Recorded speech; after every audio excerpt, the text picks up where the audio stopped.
Hmm? Yeah. That's what I thought you were gonna do. Just since it's only being broadcast by audio. Yeah.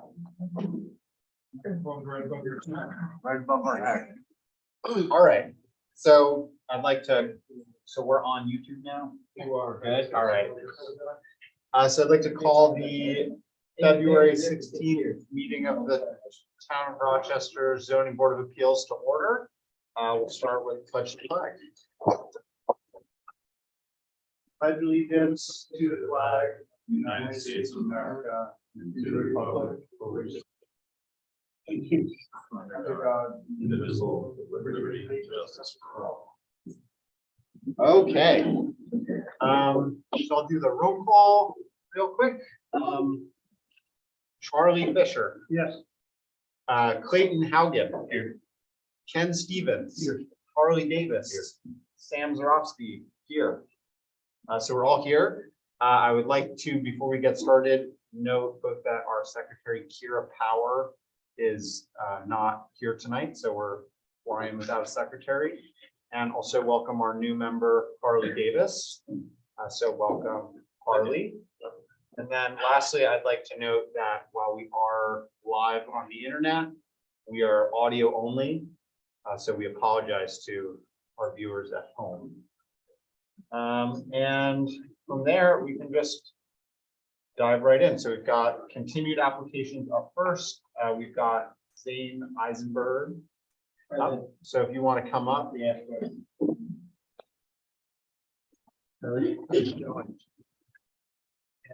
So last time you were here, we went through your application initially.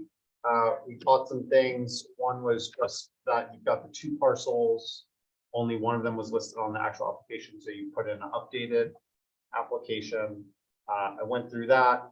Now both parcels are included. I did notice though that you don't have your short EAF and your ag data statement, but I printed out copies of those. And you can even just fill them out after we're done talking, but before you leave, so that we have them. There were some, so I've got those just for you. There was some discussion about side yard, front yard, stuff like that, which was unresolved. I'd like to try to resolve that tonight. And I thought I'd just start, Charlie, you weren't here last time, so we could go around and see if you had any issues or questions, and then move to Clay and go on around. Well, the only thing I have, I talked to Jeff Fry, and snow, how far snow will fly from about 20 miles an hour. A dry snow will go 150 to 200 feet. Wet, approximately half that. So that's quite a ways. And be pushing his house over if they go fast enough.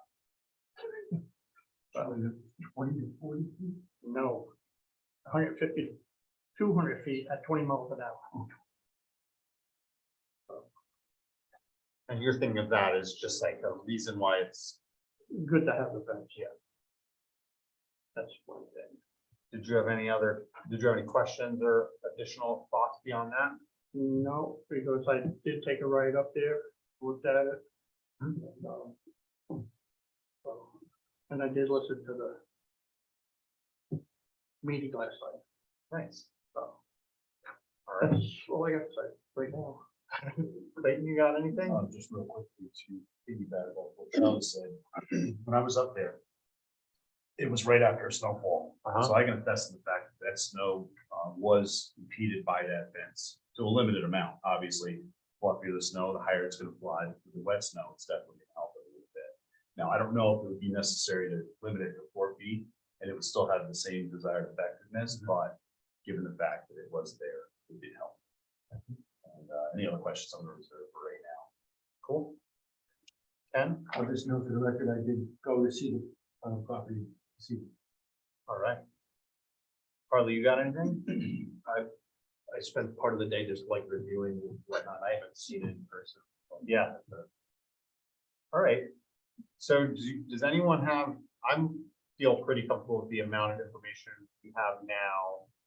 once we get the EAF filled out, that we can start moving this toward, I'd like to schedule the public hearing today. I don't hear that anyone's looking for more information. I did spend some more time looking at the front yard, side yard question, and also looking at the non-conforming lot question. So just to share that, it seems without the stage fright pressure of being in the middle of the meeting thinking about it, does seem like we're definitely talking about front yard along the road, side yard, maybe rear yard on the one kind of triangle parcel, but that is a little immaterial because what we're talking about is definitely in the front yard section.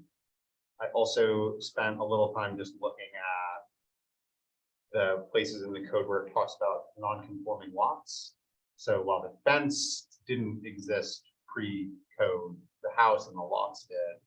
And the code does give a decent amount of deference to like being able to use your non-conforming lot, which at least for me was helpful to just read to see the other places that it was impacted. Mr. Eisenberg, do you have anything you'd like to add? No, I mean, I think we covered everything. All y'all have great points that I agree with, you know. So. Okay.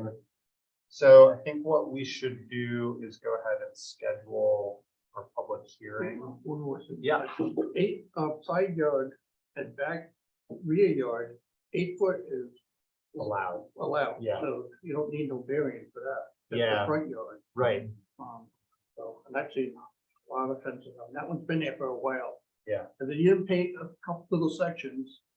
I don't think anybody would have noticed it and said anything. What are we gonna even try to establish it to be part of the Well, we were property, talking, the pump house to the left? Yeah, we were- Technically. we were talking about where, like, that was the percent variance. Yeah. We were talking about whether or not some of the fence could be considered not requiring a variance. Right. I think we can reserve final judgment on that, just in case we hear any comment from the public. Actually. But either way, the whole front part is basically front yard, yeah, and the way the logic of the code is written, at least to my reading, was that you start with the front yard and then everything is determined off of that, so I think we were sort of thinking, well, if the side yard, if you start by defining the side yard, then maybe some of this side yard, but everything starts with the front, so that's where I was left. So are we talking about the front door, that's one bungalow, where the fence is? It's just parallel to the front yard, I mean, to the to Upper Cherry Town, to the road. Yeah. So our next scheduled meeting, I believe it's just the 16th of March, so it's exactly the same date as today, but with the 3 in front of it instead of 2. So I'd like to, or I'm gonna make a motion to schedule the public hearing on this for our March 16th meeting. I'll second it. All right, hold on, let me write my notes. You got it? Oh, great. So all in favor? Aye. Anyone opposed? All right, so that motion carries. So the public hearing will be scheduled. There's gonna be a letter that'll get sent out to neighbors within, I think it's 100, 500 feet. So some of them might show up, some of them might send letters. And then if you could also complete these 2 documents and get them back to the officers just even before you leave today. I'll do it today. Yeah, cool.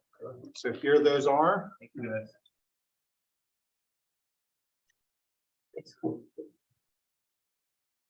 All right, so now we've got 2 new applications. The first one on our agenda is Anthony Di Giuseppe. So come on up.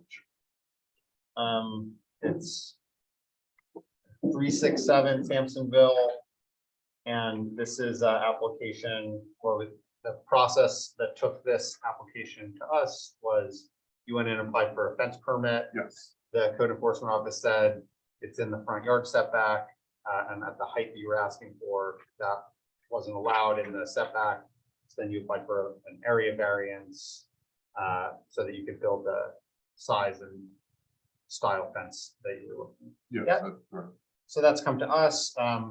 There's a little bit in the paperwork just about, I think when you initially applied, you didn't own the property quite yet. But Yes, anyway, now you we do, do, yes. and we've got all the authorizations. So if you could just kind of explain who you are, what the project is, and why you're looking for a Sure. variance. My name's Anthony DiGiuseppe. I'm an architect, and also my wife is the one who bought the property. It's under a LLC called Sandbox, and we're renovating the property presently. We received our permit in December. Initially they told us it was a 1940 house. It was covered in vinyl siding. And when we took the vinyl siding off, we saw there was some existing wood siding showing. We found out it's an 1850 house.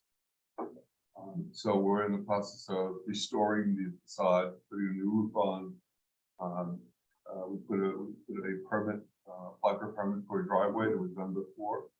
So we received that and we put the driveway in. Putting new windows in. We put the geothermal in the ground, and so we've been waiting floors. Luckily, we found a lot of the existing flooring that was under plywood, so we're restoring that as well, and we're adding where we had to. One of the things, so when we looked at the house, one of the things that we saw that first of the house is very close to the I think you all know where it is. It's right across from Troy's, Pizza Deli. And it's not directly, but it's sort of diagonally across from Troy's. Look from this parking lot. Yeah, with The parking upper lot. parking lot. And what we see is from the house is he has a couple of dumpsters there where trash is an old shed there that's filled with garbage. Mattresses, chairs, things like, not something that even belongs to him, but just like thrown there. A couple of, some cars that don't belong to him. And so we felt that a 4-foot high fence wouldn't really hide anything. So that's we applied for the 6-foot high fence. And what we tried to do is with a gate in the middle, directly in front of the main door. I submitted some pictures of what the fence would look like from inside and outside. Obviously, the finished side is on the outside, facing the road. And there was we had proposed being 30 feet from the center line of the road. I think you have to be 25 minimum. Yeah, that's actually, we'll talk about that and when you're done, Okay. exactly where those lines fall. Right. And so we have proposed to, put the fence in order to partially block the view of what we see directly across the house. We want to be good neighbors, but at the same time, don't want to really look at everything that's right there. I think he probably, Troy, we spoke to Troy, we're there all the time, and he's even amenable to take, help, if we help him with removing some of the things. But I don't know when that's gonna happen. So that's why we put in for the variance to go to a 6-foot high fence. And with a gate which would be smaller, not as high. And we'll do also some planting on the inside of the fence as well. So that's about it. I did take some pictures of what you would see when you would. This is the picture. I think you don't see this. Is the picture of the fence. And I did a sketch over, which would show like where the fence would be. And based it upon the height of the dumpster that was there, which is a little bit less than 6 feet. Okay. As well as. The fence that you've drawn in here is That's at 60, That is it? yes. Because the land slopes down, front right to the house. And this picture, well, I actually took a tape measure at 6 feet. And to see what you held with a 2x4, it's, you still can see some of the, even, and this is from the front door of the house. And then this is the picture which is across the street, showing what you would see of the house at 60. Just a question for the record, if I could. Yeah. Did you send this picture? Yeah, we Yes. got it. Okay, Yes. that was it. With the fence? Yes. Yeah, we've got all of these. Yeah, Okay. I said, this is all. Okay, so what we're gonna do in this process, the ZBA has the power to grant variances.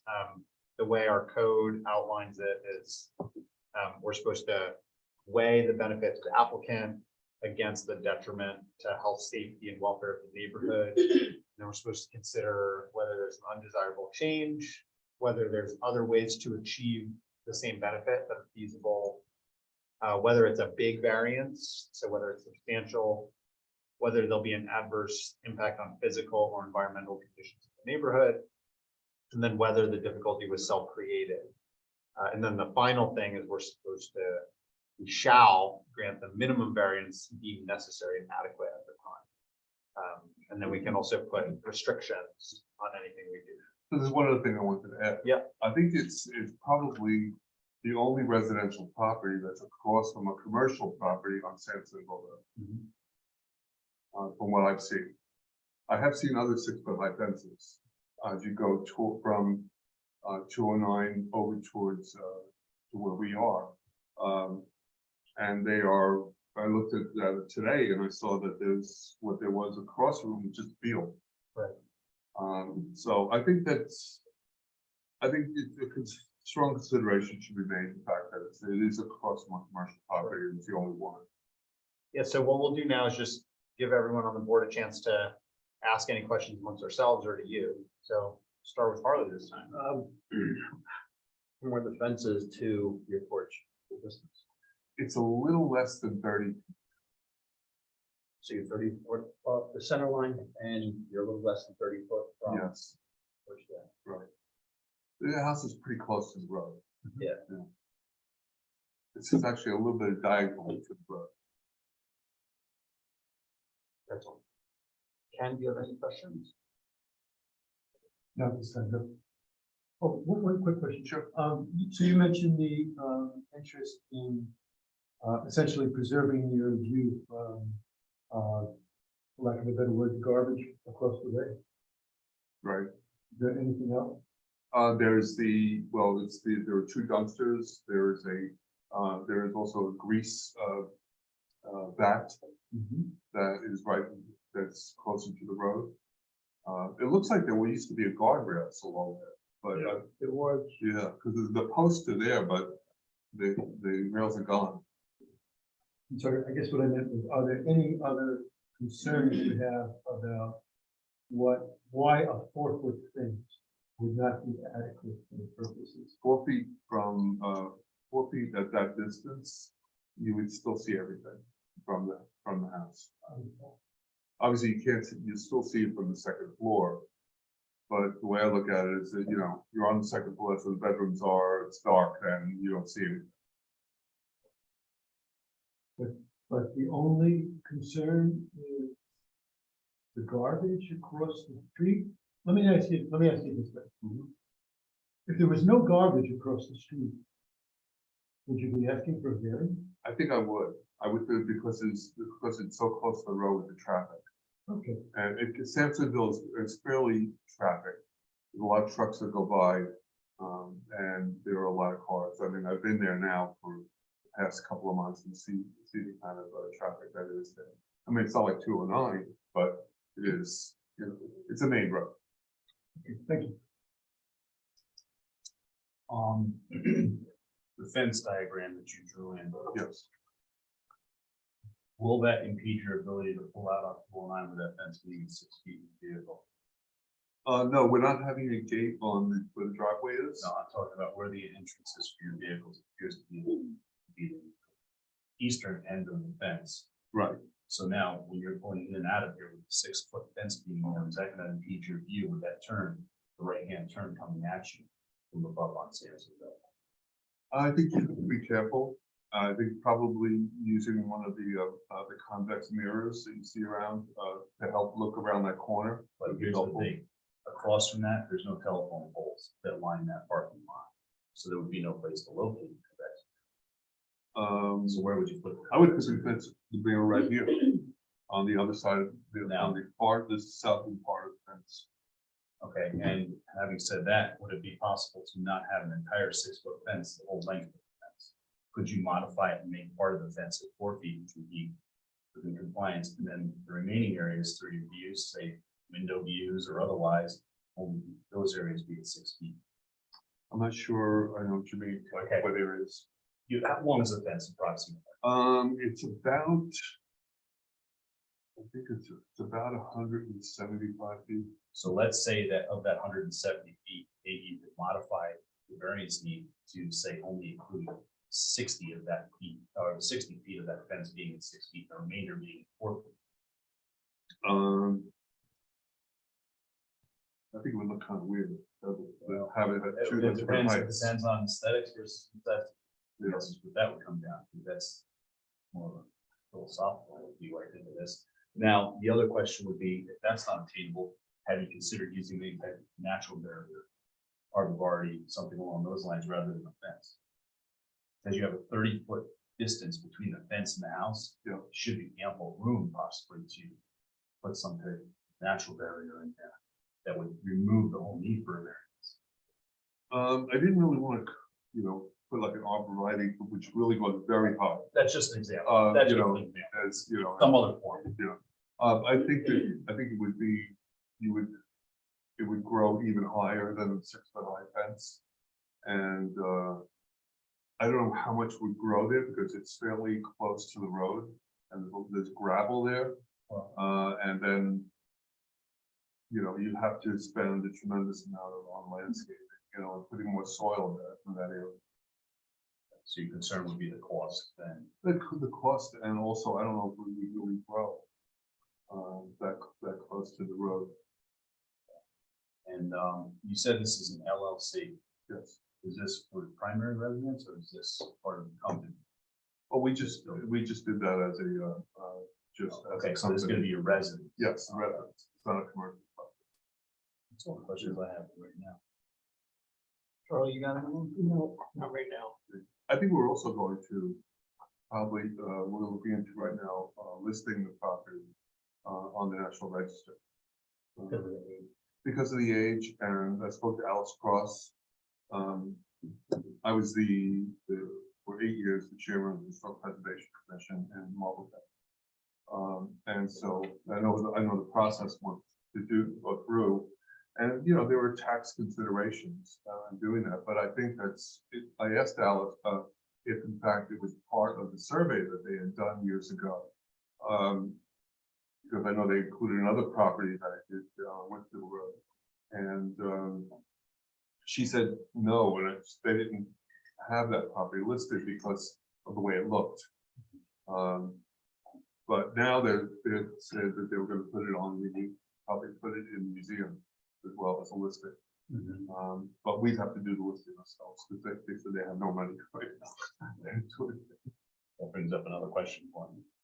If that's a fact, what you plan to do with putting a fence up, take away from any historical integrity for the property.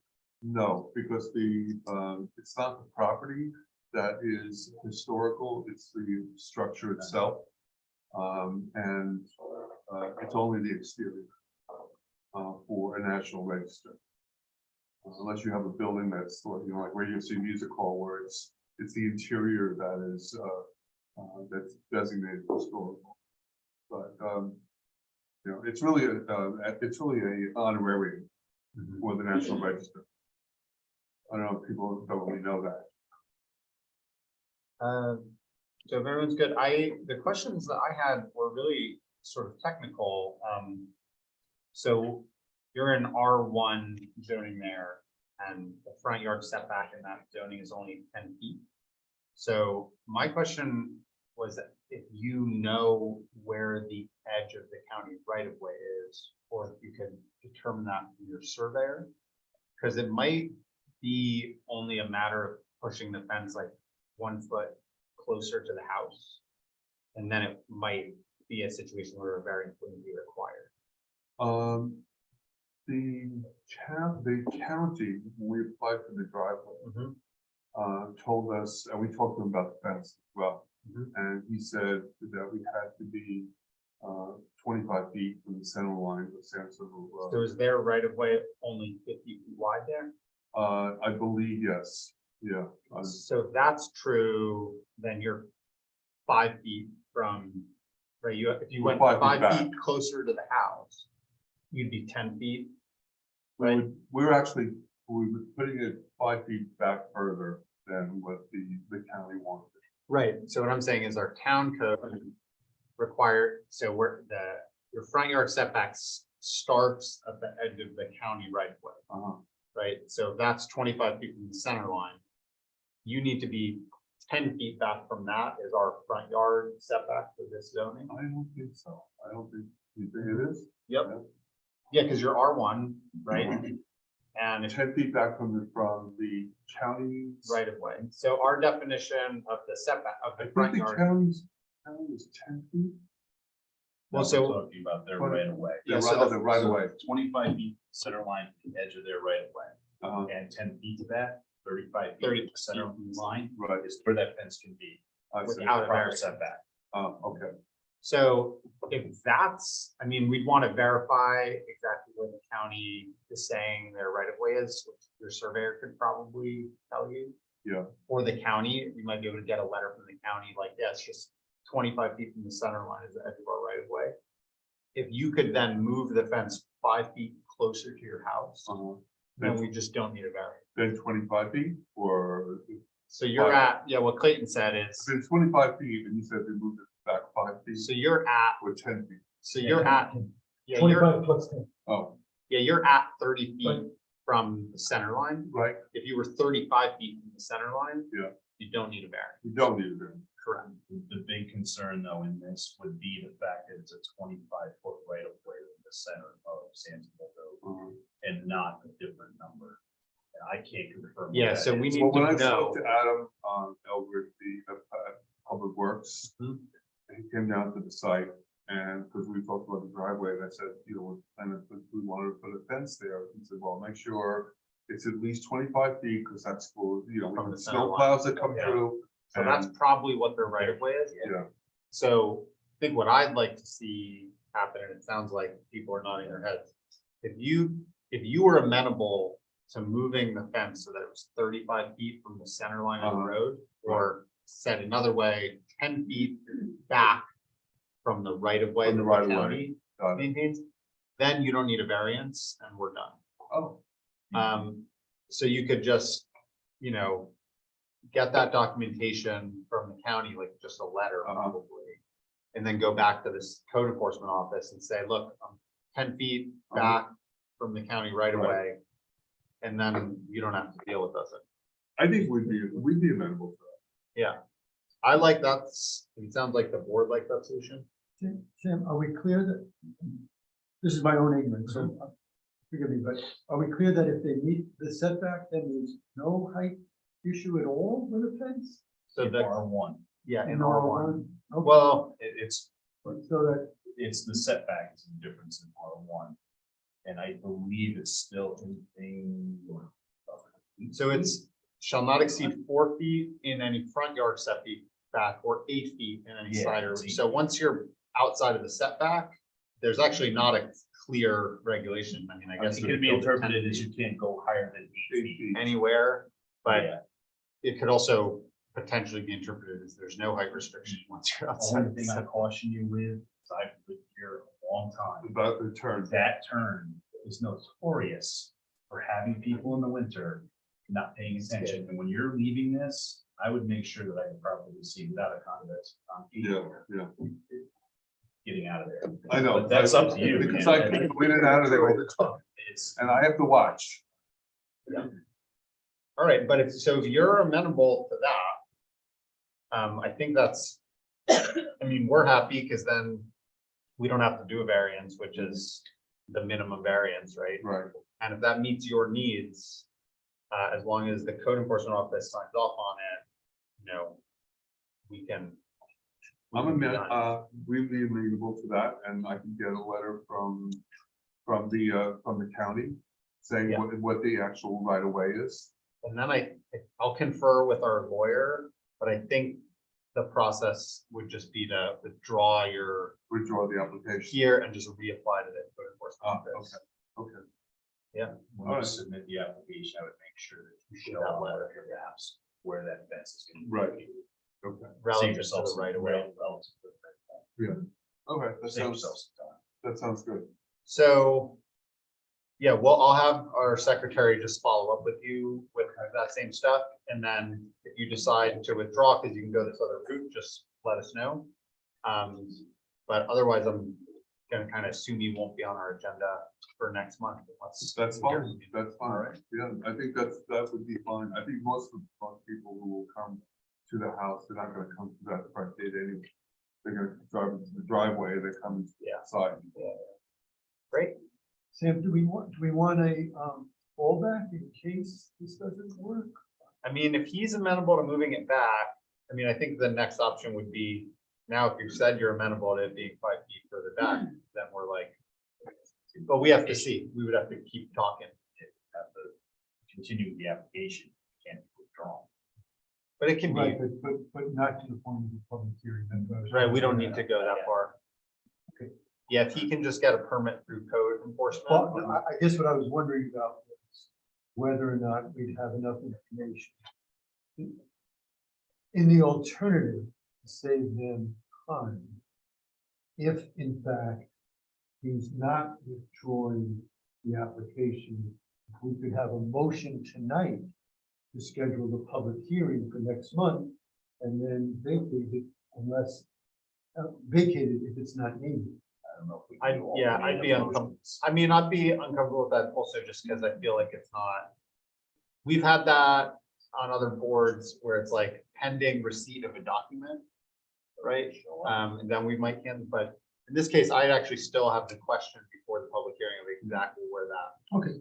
Because like, there's a chance the county will come back and say, no, we actually have a 75-foot wide right of way, right? In which case, the question is moot, and then we gotta go back to the variance. If they've moved the road anytime, then could as have they been move the surveyed road, and moved. it changes the, whether The center road, line. whether it's state, county or town, the right of way never changes from original road. They can move that road within it. Yeah, because the center line. So if they move it over here, now, you know, they're 100 feet on this side where they're right on the line on this side. So check with your surveyor, Uh-huh. check with the county. If either of them can give you a solid answer, Uh-huh. I bet you can just I go think I'll back. probably to get code it. enforcement. I'll contact the county.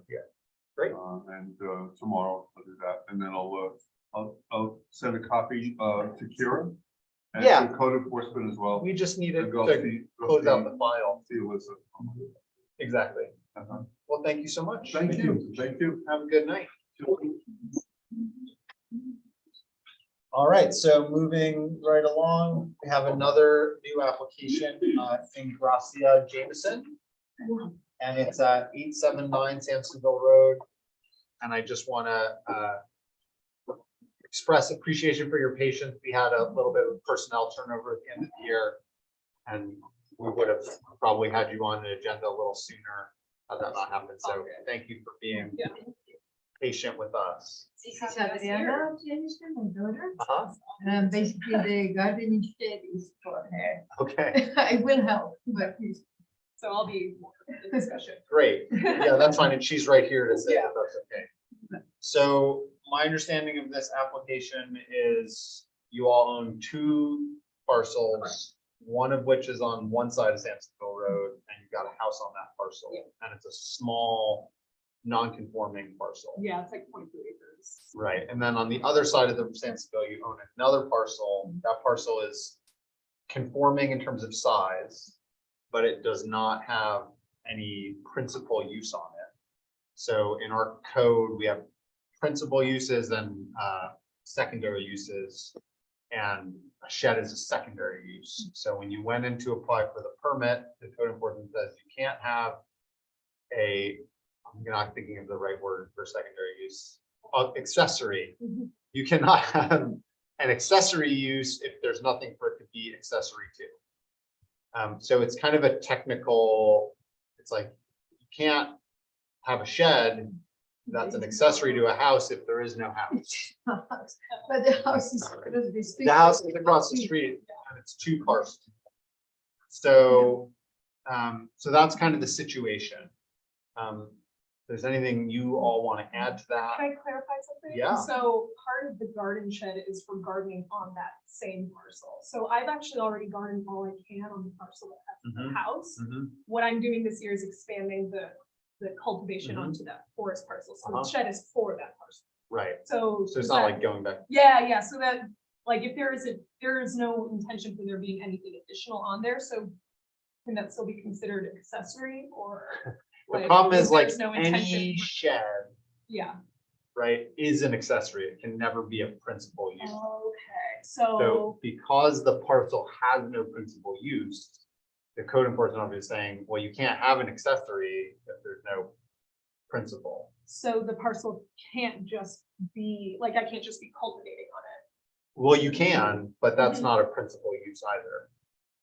But that's a use that you don't need a permit from the code. enforcement. Yeah, I mean, The house is in the wrong place. Right, yeah, and the house doesn't have any more space. Right. To have, I mean, yeah. yeah, so now understand. what, I think now we've kind Yeah. of organically transitioned to you explaining why you want, why you need this and why there's Yeah. not other options. And just Sure. to remind of the same things I said with that last application, we can grant you the permission to do this thing. We have that power, this board does. But we have to go through a process, Sure. which is basically weighing what's good for you versus the intention of the laws that govern the land use. And then, are there negative changes in neighborhood character, Mhm. whether there's another way that you could achieve the benefit, if it's a big variance or not, and if it'll have an adverse effect on the community, and then whether you kind of made the problem for yourself or if the problem kind of arose organically from the situation. And then we're supposed to grant the smallest variance possible. So those are kind of the things that we're going to be considering. Yeah, so why don't you go ahead and explain the situation, anything on this? Sure, yeah, I mean, I think in part because there isn't any space on the 0.3 acre house property to add really anything additional. There's no storage space. I mean, the structure was going to be sort of both for the garden shed use that is expanding onto the forest and also potentially for storage because we just storage in the house. But if that, if that were, the storage were an issue because it's for, this other parcel, then that would not be a game changer. That's not really the primary function of it. It's really more so that I can have all of my tools and everything that I need to be cultivating and land guarding this forest that has been, just has garbage and all, really needs a lot of tending. And it's mostly, it's not really for my cultivating herbs, maybe some food, more like polycultures, but mostly I'm a horticulturist, so just preserving the land. That's really the intention. More as a hobby, if there's no business there or anything. Okay, does anyone, or Charlie, do you have any questions? Whereabouts would you put the shed? Is it a spot right there coming off of Golden Lane? or No, up so- across from the house itself. No, Like we the- don't have access to the road on Golden Lane, although the parcel shows that it does go to Golden Lane, but it actually doesn't. There's a little bit there. So the only access is Sampsonville, and apparently in the past, there has been a road there. It's not very clear, but Mhm. there has been a road there previously to where, I have little flags. If you feel like driving by, I have little flags, kind of red flags, on the area, and you can feel free to check And it you out. can let us know. Because I did the measurements, I don't have my stuff printed out like other people. But, but I did the measurement from the road, like on both sides, like, so, I mean, you can check that out too and see if that all works, but, Yeah, Yeah. we've got it in the map that you sent and we have that in our file. okay.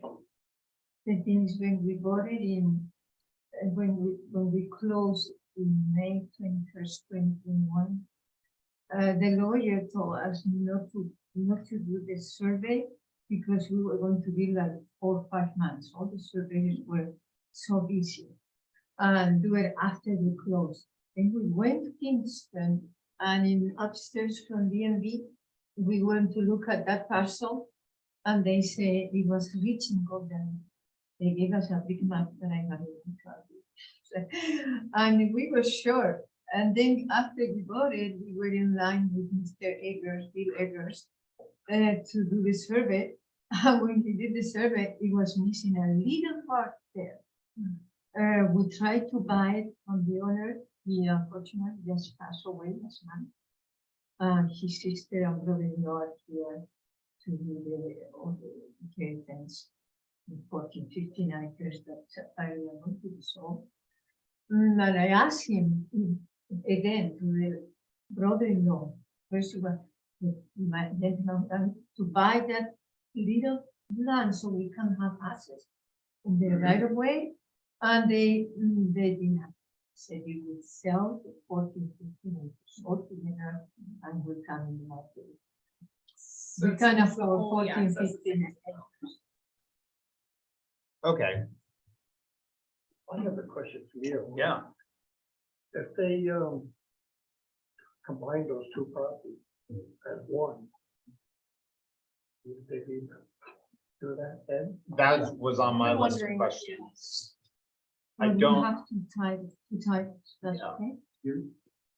well, so yeah, I mean, to answer Charlie's question, as far as I know, if the two parcels, which are contiguous just with Sampsonville Road, and if you merge them into one, then there would not be this issue of primary residents being absent on the other parcel.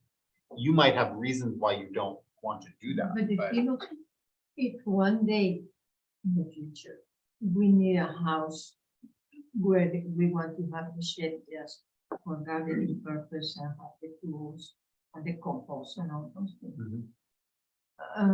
Since it is combined, it's already one structure. It will be tougher to build another one. In that yeah, side. I mean, we shouldn't be giving you advice on that, but that basic analysis is accurate. That will, Yeah, because you're only, the size of these parcels in our zoning, you can only have one primary use for that size parcel, even if you combine. But in terms of whether that's good for you or not, that's not our place to advise. But that's the answer to your question. If they were one parcel, this problem would not exist. We had that problem once. Another property. There was a garage on it. They wanted. I remember that one, yeah. They wanted something. And they finally changed it. Didn't do it. Or didn't they turn the garage into a house? We took the application away from it. Yeah, I think we went to the planning board because they got it. They said, oh no, it's a house. What is the access off the Sampson Road? Is it just like a walking path or is there there actual? is no answer. Yeah, we were don't- told previously that there was a road like exactly leading to where I had flagged out the area. But it's not, it's very unclear. It's like all regrowth, So you don't have a curb cut off of Sampson? Like an Yeah, actual- well, there are actually a few curb cuts right there, but it's not necessarily, like the curbs also kind of like they flip off. You don't have a So they don't permitted really driveway. work. Yeah, Right. yeah. Yeah, no, it would kind of be, That's another question too. If we could, like my daughter said, because a gentleman who passed away told me that used to be a road just by, because it's the more, it's not like, it's It's not as flat. It's It's it's a more little bit flat, more the road inclined. is just very easy passes from there. Oh, to the yeah, road. yeah, Because the other one has a Yeah. yeah. road. Yeah, it's really like the only place where there could be access from the road. Right, Yeah, that's a good point. It's all like otherwise like flip and steep. yeah, yeah. And that's like, so it's like that's the only place where there could have produced it. So all Access. vehicles would be parked across the street at the road. But the residents. There are curves, so there, it's just On like the they, shoulder of we, the road. where we do park sometimes, like there, yeah, like on that side. of it. But really we could go in, like, especially we cannot bring a lot of maybe compost and earth and things like that. We probably, at least we could use it, I imagine, just to bring those things and. Yeah, I mean, none of those questions are in front of us right now. I think it might speak to like safety. And I think that's a question I'm gonna wanna ask our attorney. Like, it does seem like a weird situation. You know, if there's a parcel that was created and doesn't have permitted access on a road, that's like a different kind of a problem. But it doesn't speak directly to the shed question. Yeah. So that, you know, you might want to go back to Mendenbach and Eggers and say, where is the access? Is there, because it looks like just from parcel viewer that driveway goes across the parcel that you own. I talked So, to like- Bill about that, Yeah, and he says he's going to go to anything and you need the icons thing, because it was a surprise for him. yeah, he wants it. We Well- thought it was ours, and it was, and he says in those situations, and the neighbors, they do almost have the obligation to give you a way of right. Did he do a survey? Did they do a Yes, survey? we have to serve it, we can do it next time. Yeah, or if you come in one day when the office is open, they can scan it in Oh, okay. and make a copy, And because he that would can be share. helpful. Yeah, Mhm. that would be helpful for us I to can have. come tomorrow. We Yeah, will see. she was, you should just call ahead, make sure she's here. Okay. Who? Kira, the Kira, secretary. The news. Clayton, did you have any other questions? Just a couple small questions. Were there ever any buildings on that property? Yeah, there apparently was a barn at some There was a point and barn it there. burned down. That's what my neighbor has told me. So I And got, also, it was a pizza place. I don't know, we hear weird And it things. burned from out, people, so but everything There's burned like a out. foundation. where There's an existing Potentially, foundation. yeah, it's like very rough. It's Yeah. Take out, but And the property that the house is on, are there any pre-existing buildings there other than the house? no, not anymore. There's nothing there. It used to be a shed apparently. Mhm. And you got anything? No, I did go by the property with the, what they described. Pretty accurate as far as that. Mhm. And Harley, you got anything else? Okay, That parking area at the end of that property, is that yours? The one that's like by the forest, where I guess you guys call it like the curve cut, is that like what Where's that? the pull off? Okay, yeah, just like this pull off, yeah, that you can fit about like 4 cars there, you're squeezing in, but then after that, it kind of clips downwards, yeah, that's part of the property. Yeah, So it's that whole, it's that parking area, the woods, and then a little of the grass down like old. Right. but not But that doesn't grass, reach- not that grass where the road access is, it stops where the forested area is, yeah. yeah, looking at the survey on that is definitely gonna be helpful to see exactly where that is. Okay, yeah, so the questions that I had, I think we've mostly addressed, like, was why not put the shed on the parcel where the house is? It sounds like what I heard was both, that's not where the gardening is gonna be taking place, so you'd have to move the tools, and then also sounds like it would be, there's not space because of existing gardening, and also probably with setbacks, it would be tricky to squeeze it in.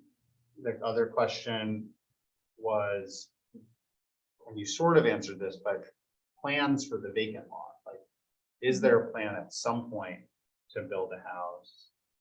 No, right now, we can't afford another house, Yeah. but who knows in the future, who's, Yeah, I think she just wants to keep that open, I don't know. my daughters and my main goal is to keep the old trees Mhm. and to keep the nature the way it is.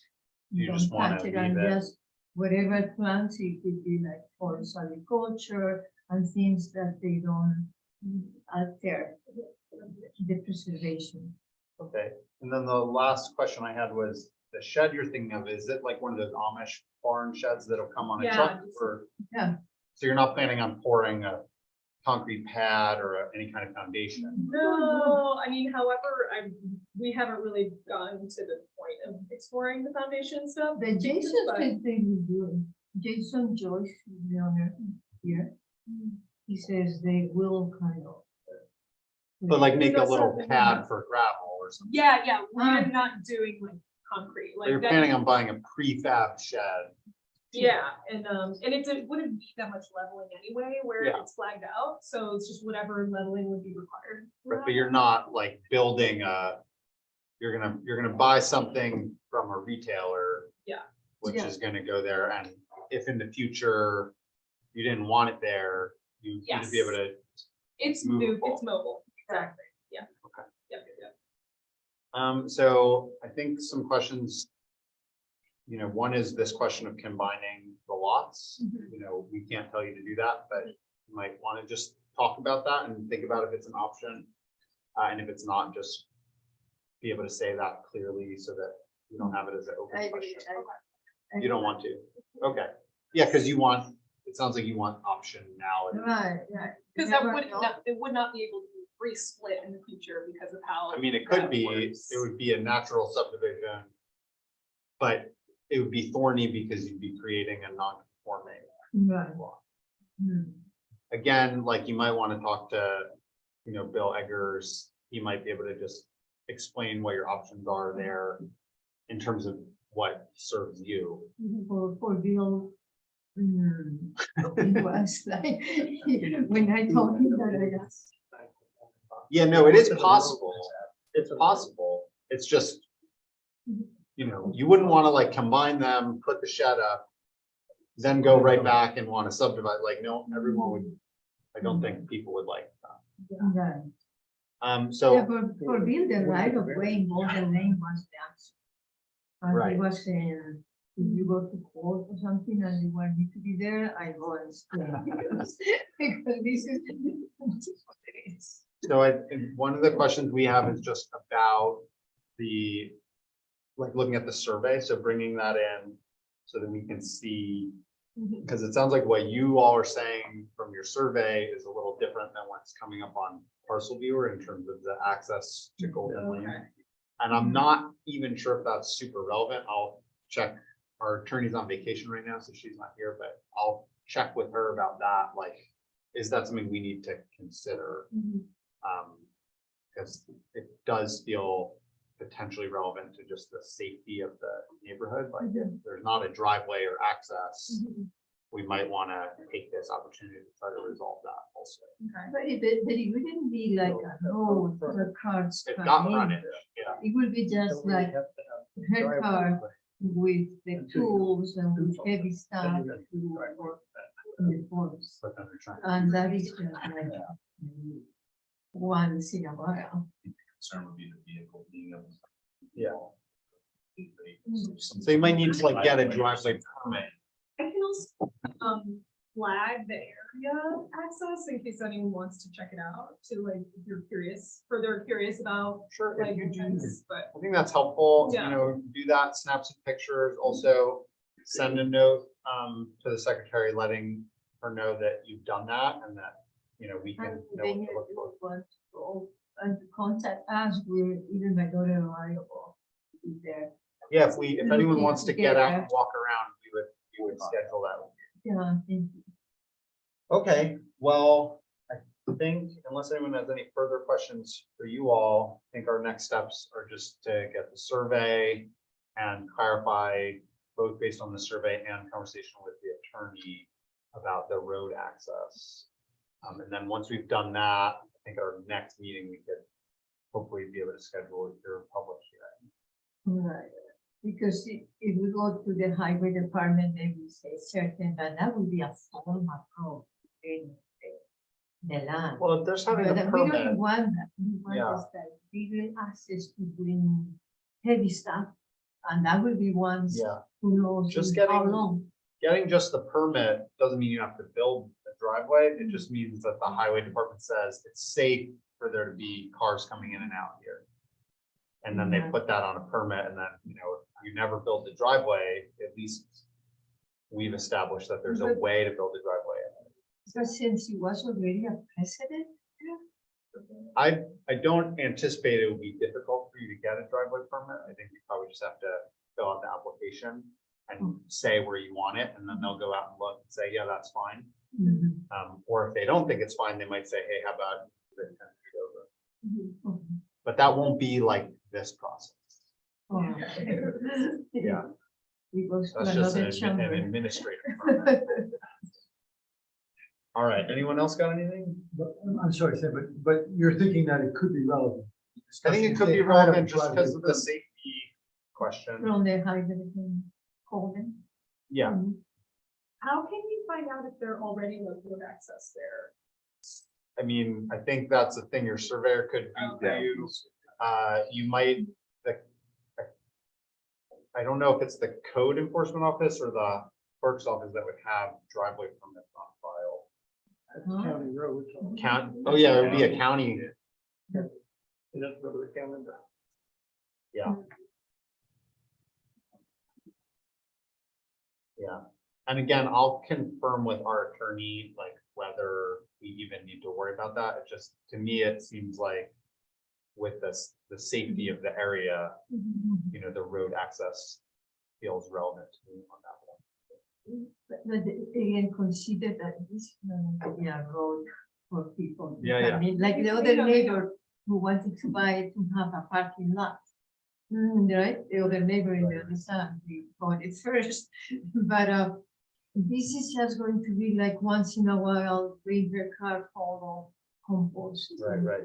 Things like that, very, very rarely. I understand, I'm not, personally, am not super concerned about it, but it, you know, we just gotta make sure that we dot our i's and cross our t's on that stuff.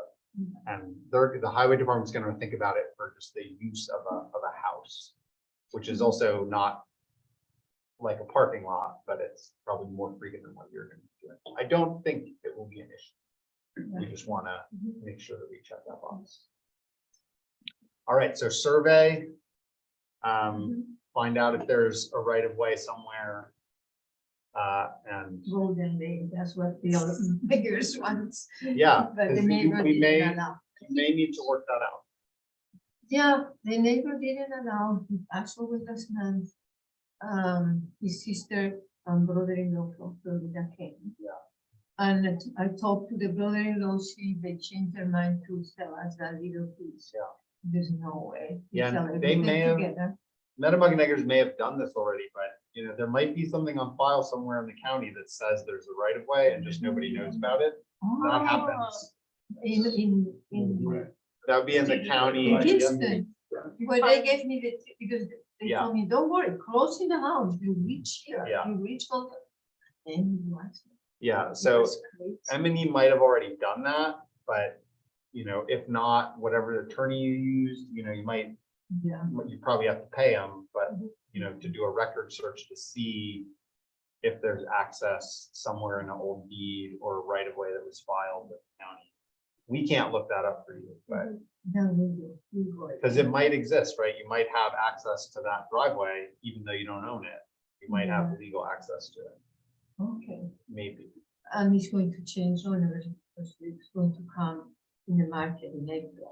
Well, that wouldn't matter if That it's on, wouldn't- if it's filed. Exactly.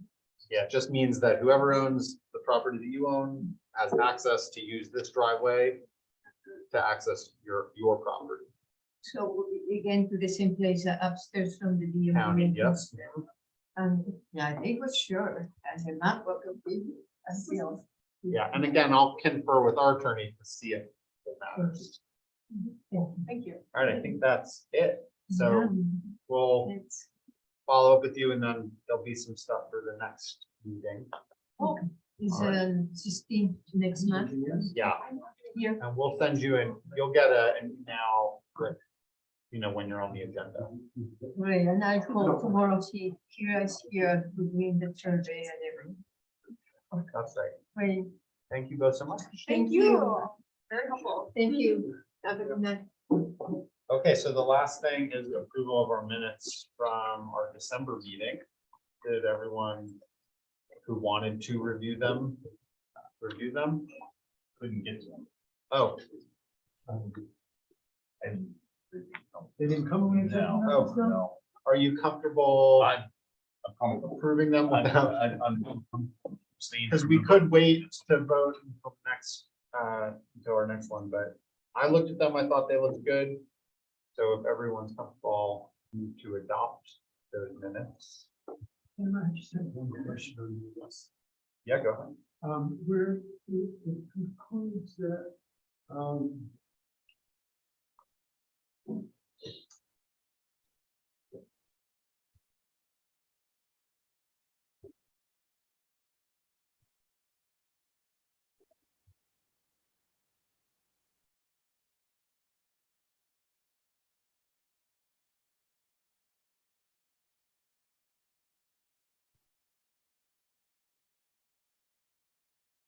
the applicant did not create this problem.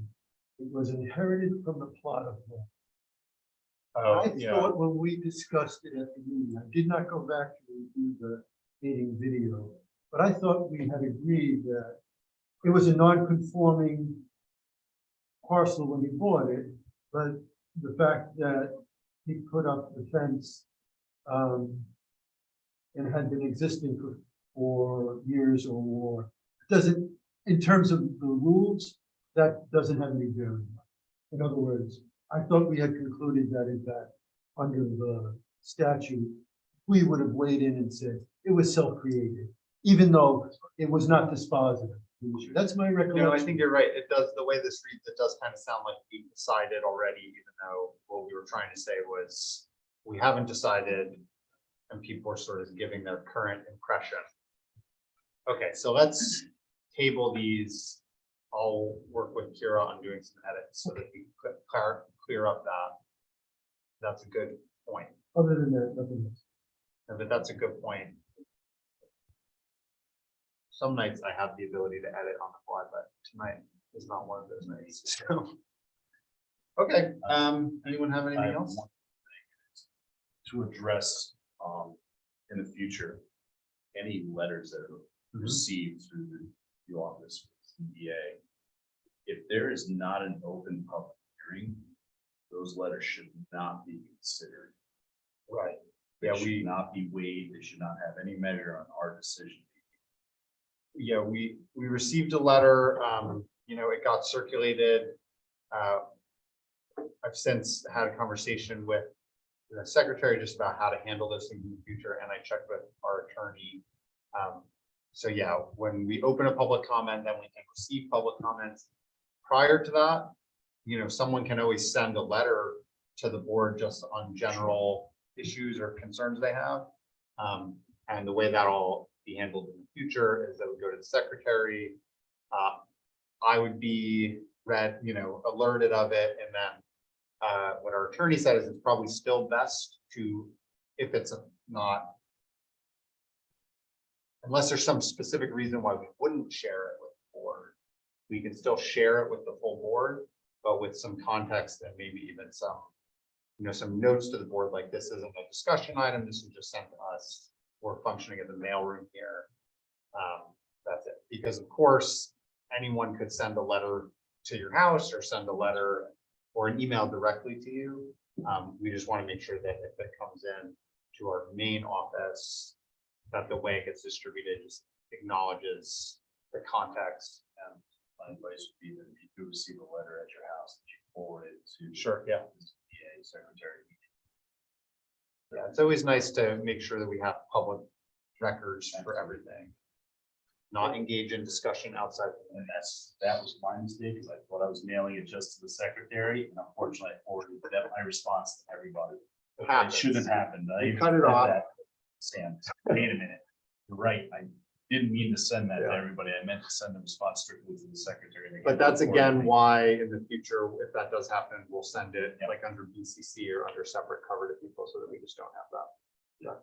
When we get it, but like that, isn't that supposed to come out as public comment? It could That be. you're supposed to read that? It could be, it's up, so if we receive a letter in public hearing or public comment, we don't have to read it out loud, but it does become part of the record. If the person commenting asks us to read it, I think it would be my position that we should. But I think even then we don't have to, like, we received it, we received the comment, if they want to come read it, they can. If it pertains to the current application. Right. If it's something that's arbitrary outside of the application, obviously it doesn't have to be read because it doesn't apply. But we do have to receive it. You have to receive. Okay. Well, if there's nothing else. I move to adjourn this meeting. I'll second that. All right, there we go. That's it. I will end. How was your first meeting? Got to see a couple of them. Stop share. And